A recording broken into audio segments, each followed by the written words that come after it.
Hello everyone, welcome to my channel with Subhashree. আগের দিন তোমাদের দেখিয়েছি একটা কুলোর মধ্যে কিভাবে পোর্ট্রেটের আউটলাইন ড্র করতে হয়। আজকে চলে এসেছি তারই সেকেন্ড পার্ট নিয়ে। তাই আজকে তোমাদের দেখাবো কিভাবে ওই আউটলাইনটা ড্র করার পরে তার মধ্যে কালার ফিল করে সুন্দর করে একটা পোর্ট্রেট ফুটিয়ে তুলতে পারবে। আগের দিন যেমন তোমাদের আউটলাইন ড্র করাটা দেখানো হয়ে গেছে, তারপরে আমি কি করেছি, একটা ব্রাউন কালার নিয়ে পুরো পোর্ট্রেটটাকে ভালো করে আউটলাইন করে নিয়েছি, যাতে কিনা আমি যখন কালারগুলোকে ফিল করব তখন ওই আউটলাইনগুলো হারিয়ে নেওয়া যায়। এরপরে আমি ধীরে ধীরে কালারগুলোকে ফিল করতে শুরু করি।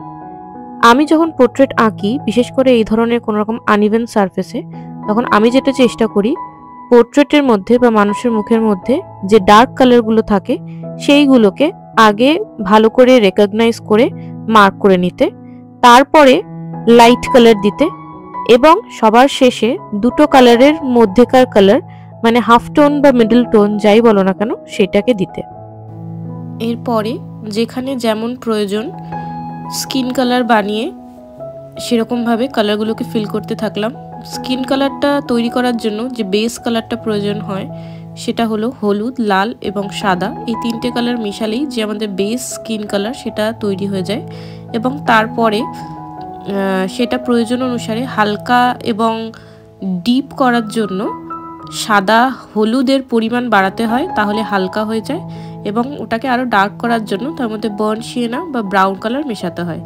এইভাবেই আমি এবার এটাকে দেখে দেখে আসল ছবির সাথে মিলিয়ে সুন্দর করে আস্তে আস্তে কালার করতে শুরু করলাম। তোমরা পুরো প্রসেসটা দেখো এবং সবার শেষে আমাকে জানিও কেমন লাগলো।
ব্যাস আমার কুলোর উপরে পোর্ট্রেট আঁকা শেষ।